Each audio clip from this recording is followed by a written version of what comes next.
Peine de contrainte pénale, suppression des peines planchers, ce sont les deux grandes mesures de la future réforme pénale appelée loi de lutte contre la récidive. François Hollande a rendu ses arbitrages aujourd'hui. On en parle avec Florian Philippot, le vice-président du Front National est en direct avec nous. Bonsoir. Vous accusez souvent le gouvernement de laxisme. On imagine que vous persistez après l'annonce de cette nouvelle réforme. Il est évident que c'est le signal inverse de celui qu'il faudrait envoyer.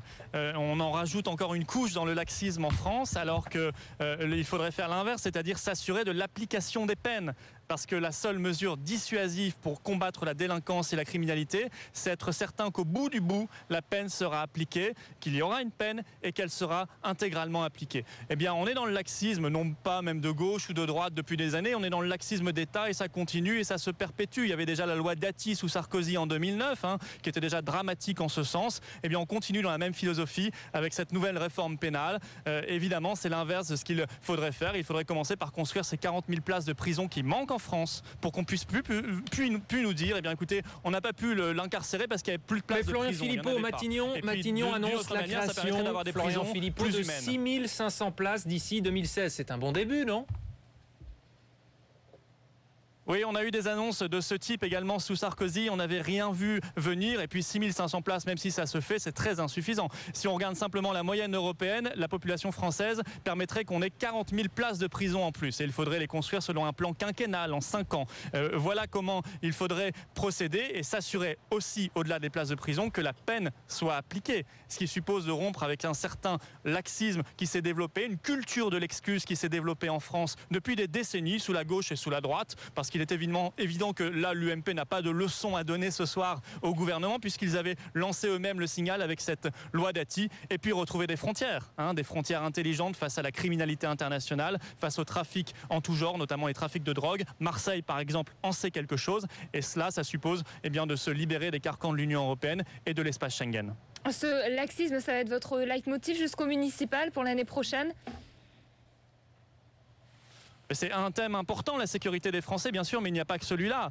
Le laxisme n'est pas né il y a quelques mois ou il y a même un an depuis l'élection de François Hollande. C'est ça le problème. Malheureusement, c'est que l'UMP aussi verse beaucoup et largement dans le laxisme. Au-delà des discours de M. Sarkozy, Guéant, Hortefeux à l'époque, on a vu le résultat. Et aujourd'hui, c'est Valls qui joue le rôle de Sarkozy. C'est Sarkozy avec 10 ans de moins, mais globalement, c'est la même communication, la même inefficacité. Oui, la sécurité sera importante, mais nous parlons aussi de l'emploi. Nous parlons des conditions de vie, nous parlons évidemment du dynamisme de notre industrie. Il faut assurer la réindustrialisation de la France et nous parlerons surtout de la liberté, de la souveraineté française qui est aujourd'hui totalement bafouée dans tous les domaines et notamment dans le domaine de la politique étrangère. Un dernier mot justement, Florian Philippot, très bonne transition. Vous avez suivi évidemment les annonces de la soirée du côté de Washington notamment, intervention ciblée dans un temps déterminé pour une intervention donc en Syrie. Washington et Paris main dans la main, une réaction ?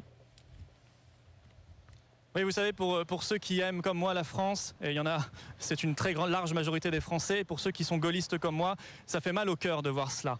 De voir que le toutou de Washington, qui auparavant en Europe aboyait en anglais, maintenant de plus en plus aboie en français. Et c'était déjà vrai sous Sarkozy, on se souvient de la Libye, et ça continue avec Hollande. Eh bien, il faut que nous stoppions nos canicheries diplomatiques. Il faut que nous arrêtions avec cela. Nous ne sommes pas le caniche des États-Unis, nous ne sommes le caniche de personne, nous sommes la France, et nous devons défendre nos propres intérêts nationaux. Nous devons défendre notre voix dans le monde, une voix qui porte, une voix qui est attendue par les peuples, comme nous avons su le faire en 2003 lors du non héroïque de Jacques Chirac et de la France à la guerre en Irak à l'époque. Il est évident que c'est une décision extrêmement dangereuse qui ne repose sur aucune preuve, qui repose par ailleurs sur un constat absolument flagrant depuis des années. Il faut aider à tout prix les rebelles islamistes. Merci. Et c'est délirant. On a fait la même chose en Libye et surtout, ça pourrait embraser une région entière qui est une véritable pétaudière dont on sait très bien qu'elle est extrêmement conflictuelle. C'est totalement fou et j'espère que la France pourra se ressaisir à temps.